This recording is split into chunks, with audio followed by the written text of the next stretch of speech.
Welcome back, family. Today we will review this woman who regrets her past decisions and cry for a husband and kids. But before that, let's review some related clips to give a context to this story. Which is harder, a man trying to impress a woman or a woman trying to impress a man? Probably, I'm gonna say it's equal. How is it equal? Because men are looking for a dating pool where women are up to their standards and the standards are extremely impossibly high, and vice versa. You think men have high standards for women? Absolutely. Like what? Men don't want a gold digger, men don't want a woman that is too flamboyant, too revealing, a woman that's not too opinionated, and I'm sorry, in the 20th century is not what they're gonna get. Sorry. So when you dress like this and go out to the clubs, is it for yourself or is it for like male attention? It's for myself, 100%. I dress the way that makes me feel good about myself, and that's all that I give a fuck about. Would you dress like this if you were in a relationship with a guy? 100%, and he will love it. Because that's my man, and he will ride for me and how I look. But I thought men didn't want women who were like dressing provocative. If you don't want your man, if you don't want your woman to look like this, if you don't want your woman to look like this, you can't handle a real ass bitch. Okay? Bye. Every time I see woman dressed very provocatively, I always tell to myself, that is someone's daughter right there. They don't want to be under any men's authority, and they prefer to do whatever they want, forgetting that with freedom comes great responsibility. We just saw a woman who was hit in the head with a brick and was surprised that no men came to save her. Yo, this man just hit me in my face with a brick, and all these black men just watch, and they don't give a This man hit me, grabbed a rock, and it hit me in my face, and all y'all just fucking watch. Y'all see that shit? Y'all see that shit? What y'all gonna do? I want y'all to be a man. I want y'all to be a man and do something. Y'all gonna let a man hit me in my face? Man, f all y'all niggas. He picked up a brick in front of so many men and was like, what you gonna do? And I told all these men, like, yo, why this man got a brick on my face? He's holding a brick, and all these niggas is watching, and nobody does nothing. And he hits me in my face, and then they all just watch. And they let that nigga get in the car. How is this okay? This is what y'all doing to women? Anyways, new footage of this lady just came out showing how much of a disgusting human being she is, so don't even feel sorry for her. But my point is that men do not owe you protection, and the question is, what are you doing in the middle of the night by yourself? She cried for sympathy to manipulate and use men online for her GoFundMe. Women will manipulate you with absolutely no remorse. Use all men in your life. So manipulate and use all men for your gain. A man shows interest or a crush, use him to get ahead and whatever that person can offer you. Use anyone and everyone of the male species to get ahead in your own life. If someone is giving you a little bit of things, gifts, but it's not enough, take it and get another one. Use as many as possible, and anyone that has a crush on you, use them. For example, if you get into an Uber, if you're in a store, if you're walking down the street, if a doorman has a crush on you, get perks, use them to your advantage, manipulate and pretend you have a crush to gain and get more. Give fake numbers, phone numbers if you have to, give fake information, fake names if you have to, have 5 or 6 names, 5 or 6 personalities, and that day pick whichever one you want to use to gain and manipulate from as many men as possible. Because if you are gaining from multiple men, you will end up a very wealthy, beautiful woman. Now, engaging in this high life of manipulating and using men comes with a lot of risks and consequences for women. Let's watch. Fame happened when I would go out in public and get recognized. That it wasn't just at porn conventions. And when it happened, I freaked out. I was like, oh my gosh, this guy said, hi, Angela, at the gas station. And I thought, oh, this is it, I've arrived.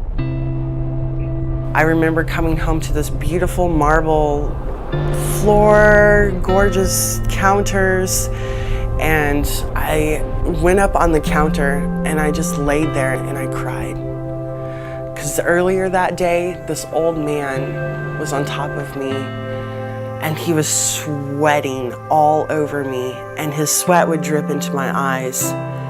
And I just look and I just stare at the money, because the only difference between rape in that moment was the money. And that's what my life became about. I no longer had friends. I didn't have my family. Money is what I'd have in one hand and a bottle of alcohol in the other when I went to bed. Pornography took everything.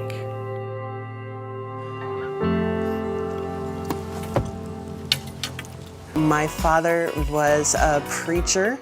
I was constantly trying to better the world, be a better person, change lives. This is me as a youth pastor. I was about 21 years old in this picture, and this is what I looked like when I got raped. My whole dream of life was gone. Everything that I wanted to grow up to be died on the pavement. I went from that to a party, and this guy owned this website. The model had flaked, and I was like, sign me up. I didn't call myself a porn star because I didn't know what I was doing. I just lost my virginity. I don't know up from down. But quickly people coached me. And I was booked, and I was $400. I now had the reality that there was a price tag on my body. There was harsh sex, but it took my mind off the pain. Like, if my sex was painful, and the harder and crazier it was kind of like the more you beat me up, the more you slap my face, the more violent you are to me, like, maybe I deserve this. And that was my new life. And I remember hating when clients would say, I love you, Angela. I'm like, please, anything but that. You can do anything to my body, but do not say that you love me. Love was a word that messed me up big time. I would pop as many pills as I could get my hands on, and then just drink and drink and drink, trying to overdose. When I would wake up from my suicide attempts, I would get drunk, and like, it was that realization that I hated who I became. I hated money, and it was killing me. And at the very end, I called my parents when I said, I really messed up. That was the night my parents answered the phone. So through recovery, my parents have been there.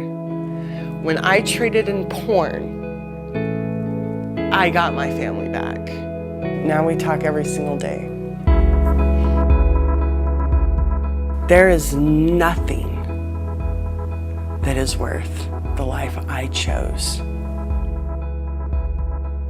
Now that I'm out of the industry, I want to be a wife, and I want to be a mother. And one thing that I really want is I want to be a friend. I want the truth to be known about porn. Congrats to this woman for turning her life around. She said at the end that she wanted a husband and kids. But the real question is, what are the benefits for a well-established man to choose a woman with all this past trauma like her? Almost none. That's it for today's video. But before we go, like I always say in this channel, keep your head up, focus on your goals, and everything else will follow. Let me know your thoughts about the video in the comment section below. Thank you very much for watching, and don't forget to like, share, and subscribe if you liked the video. Peace.